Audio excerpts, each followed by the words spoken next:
Assalamualaikum warahmatullahi wabarakatuh. Selamat siang semuanya. Hari ini kita akan membahas mengenai sikap seorang dosen menghadapi mahasiswa milenial. Ketika menjadi dosen, tidak ada seorang dosen yang langsung menjadi dosen. Artinya setiap dosen itu sebenarnya dulu pernah menjadi mahasiswa dan dia juga pernah mempunyai pengalaman yang baik atau buruk terhadap beberapa dosen, baik dosen pengajar atau dosen pembimbing. Sehingga mahasiswa memang harusnya bisa memahami bahwa mereka saat ini melewati proses yang namanya belajar, sehingga mereka salah biasa, namun jangan sampai kesalahan itu membuat pihak dosen atau pihak pendidik merasa tersinggung atau sakit hati. Dan itu juga berlaku sebaliknya. Jadi seorang dosen tidak boleh mengeluarkan kata-kata yang dapat membuat tersinggung atau membuat siswanya menjadi sakit hati. Dulu tahun-tahun sebelumnya banyak contoh beberapa dosen yang sampai dianiaya, bahkan ada yang sampai meninggal gara-gara dilukai oleh seorang mahasiswanya.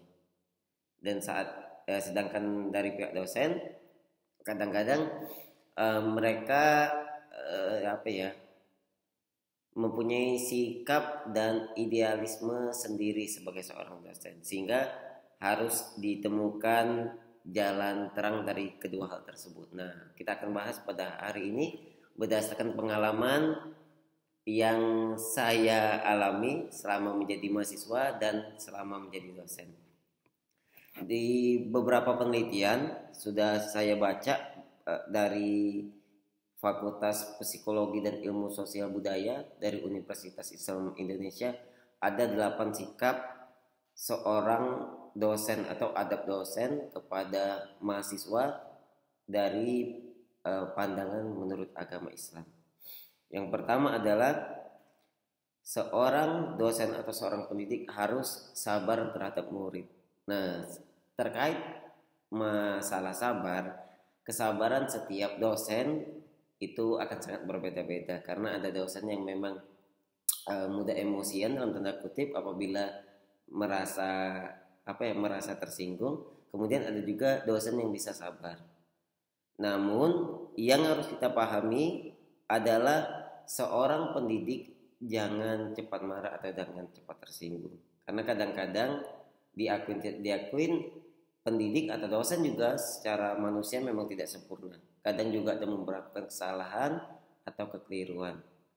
Sehingga terkait sabar akan sangat dipengaruhi dengan kedekatan atau hubungan kita sesama manusia, hubungan kita dengan Sang Pencipta, kemudian berdasarkan pengalaman hidup.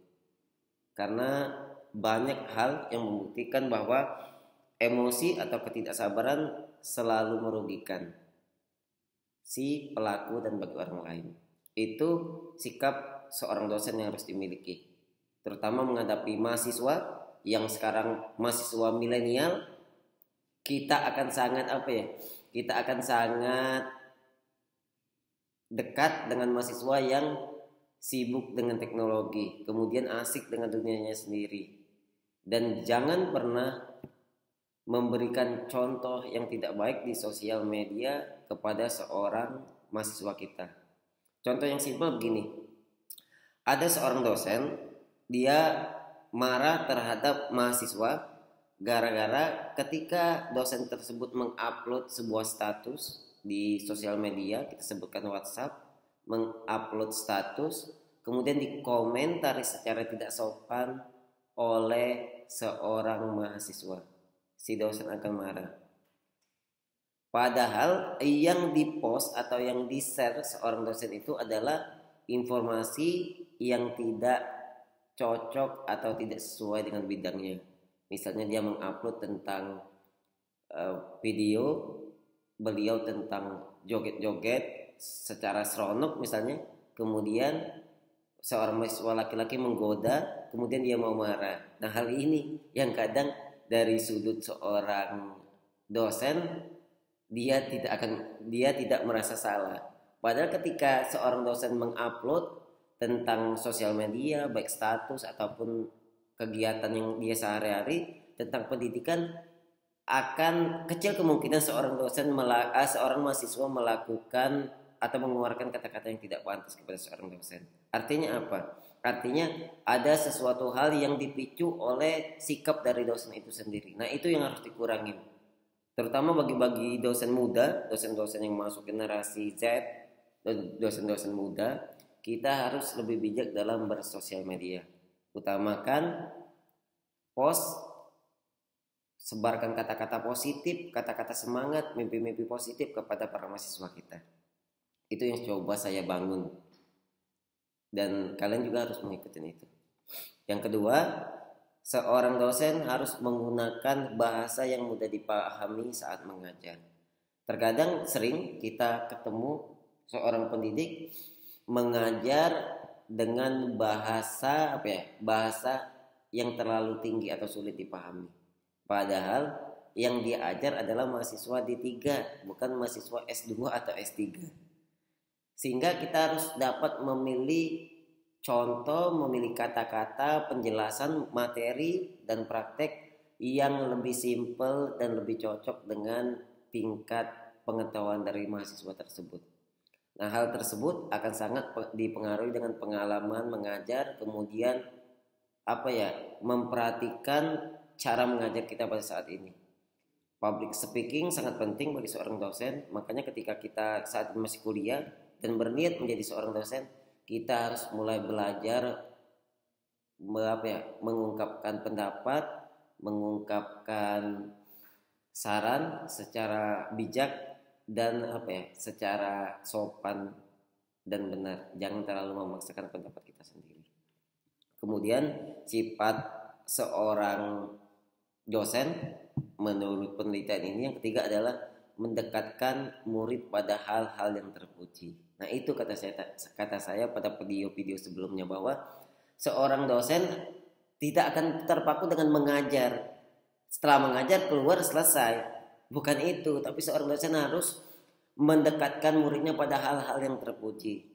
Seorang dosen harus memberikan mimpi, memberikan contoh, memberikan semangat kepada seorang mahasiswa atau beberapa mahasiswa yang saat ini diajarkan.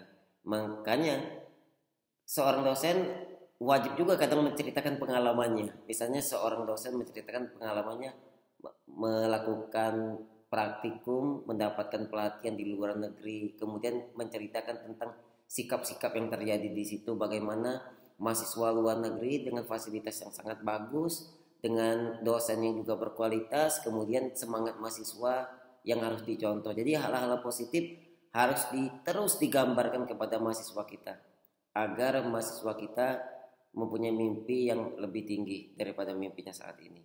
Karena saya sering, pengalaman saya hampir 5 tahun ya menjadi seorang dosen, kadang-kadang mahasiswa terlalu merasa kerdil dengan mimpinya sendiri. Ketika saya tanya, setelah lulus D3 mau kemana? Belum tahu Pak, mungkin bekerja.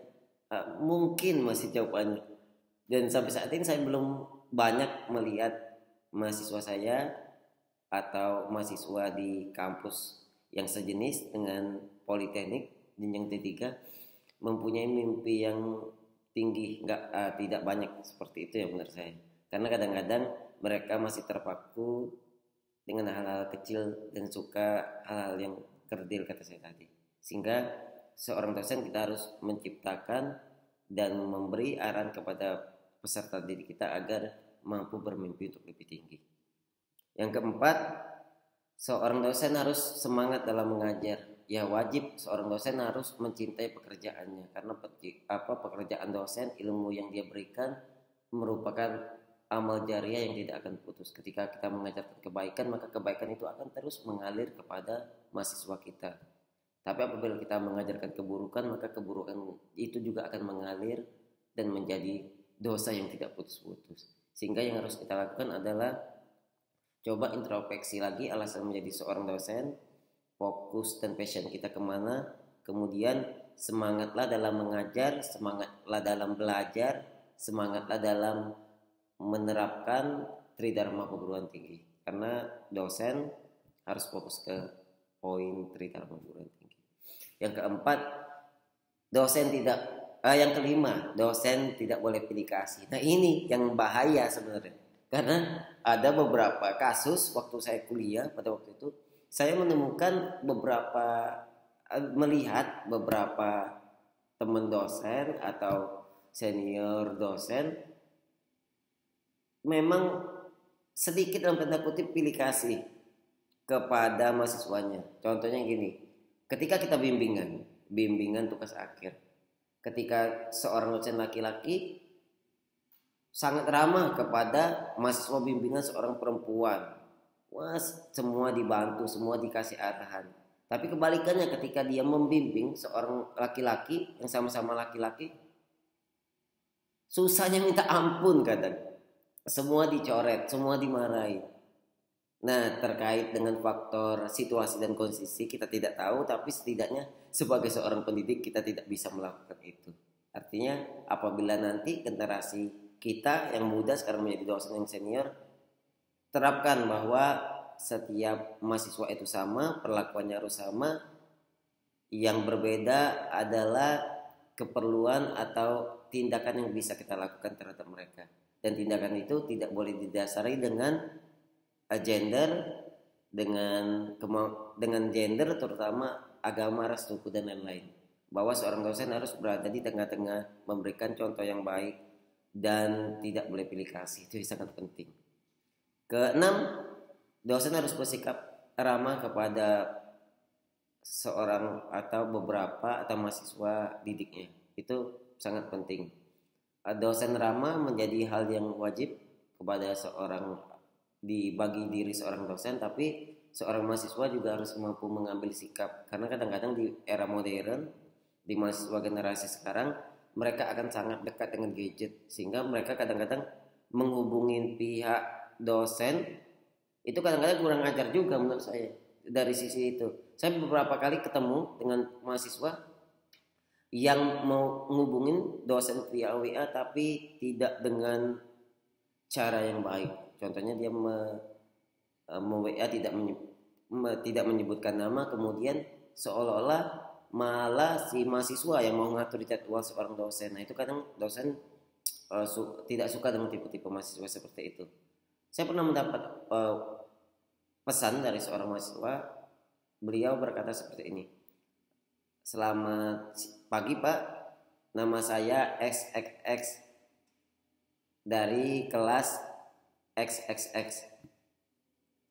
Pak, hari ini saya mau bimbingan. Bapak ada di kampus. Sore saya ke kampus ya Pak." Dia lagi ngatur jadwal kita, malah mahasiswa yang ngatur jadwal dosen. Harusnya poin yang harus ditekankan ke mahasiswa, belajar untuk menyampaikan pendapat atau menyampaikan pesan dengan secara baik dan secara sopan. Yang benar adalah, "Assalamualaikum warahmatullahi wabarakatuh. Selamat pagi Pak dosen. Saya Adan Effendi dengan NIM 0606XXX. Saya merupakan mahasiswa bimbingan Bapak untuk tugas akhir skripsi saya. Mohon maaf Pak, apakah Bapak hari ini ada di kampus? Mohon izin untuk melakukan bimbingan terkait tugas akhir saya dengan judul XXX. Terima kasih Pak. Mohon maaf mengganggu waktunya." Mungkin kalau baca itu dosen cepat balas ya, atau dosen ingin segera bertemu dengan mahasiswanya. Nah itu mungkin kalau misalnya ada mahasiswa yang menonton dan dia merasa sulit ketemu sama dosennya, mungkin evaluasi diri juga, apakah cara penyampaian pesan kita benar dan tidak menyinggung dosen kita.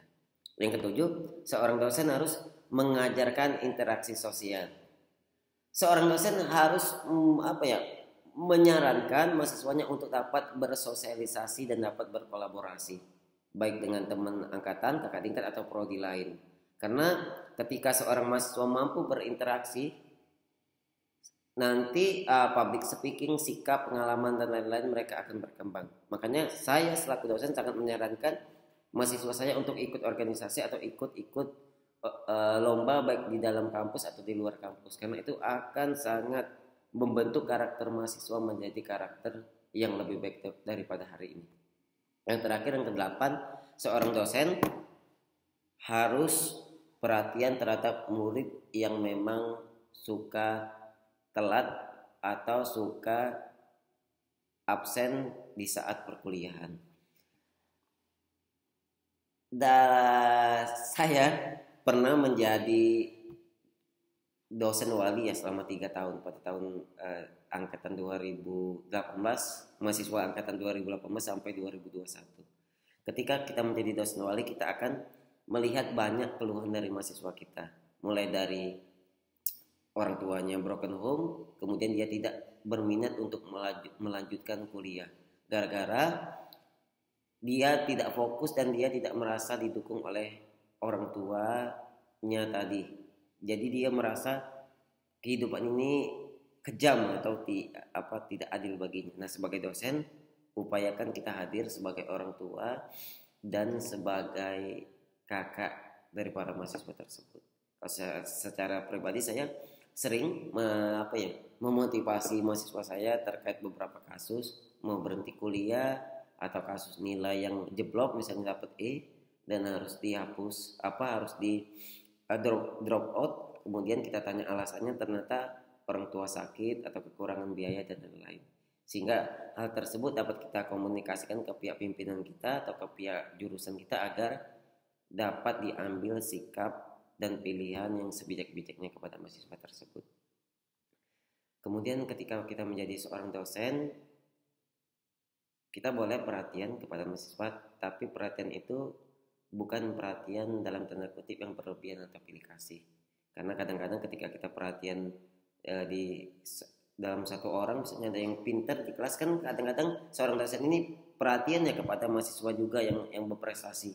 Ketika kita sering memberikan job atau terlalu memperhatikan mahasiswa yang pintar tersebut, nanti mahasiswa yang merasa tidak pintar atau tidak kurang pintar dari mahasiswa yang pertama tadi akan lebih tidak semangat dalam perkuliahan, terutama perkuliahan kita. Sehingga kita harus dapat memotivasi juga mahasiswa mahasiswa yang merasa kekurangan semangat dalam proses pembelajaran. Itu adalah 8 tips bagi seorang pendidik. Sebenarnya bisa juga diterapkan bagi calon guru dan guru-guru yang ada di Indonesia. Intinya menjadi pendidik itu tidak mudah, akan banyak proses yang menjadikan kita sebagai dosen atau sebagai guru favorit. Dalam tanda kutip, kita juga harus menampilkan diri kita menjadi sosok yang ideal bagi para mahasiswa kita. Terima kasih. Saya harap kita tetap semangat. Saya harap kita tetap dapat meraih mimpi dan impian kita. Kepada para mahasiswa saya yang menonton video ini atau mahasiswa lain, saya harap jangan pernah putus asa dengan mimpi kalian.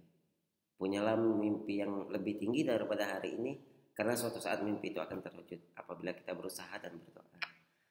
Terima kasih. Jangan lupa like, komen, dan subscribe channel YouTube ini, karena channel YouTube ini menuju ke 1000 subscriber pertama. Jadi saya harapkan bantuan dari mahasiswa dan sahabat-sahabat semua. Saya tutup siang hari ini dengan mengucapkan wassalamualaikum warahmatullahi wabarakatuh. Bye bye.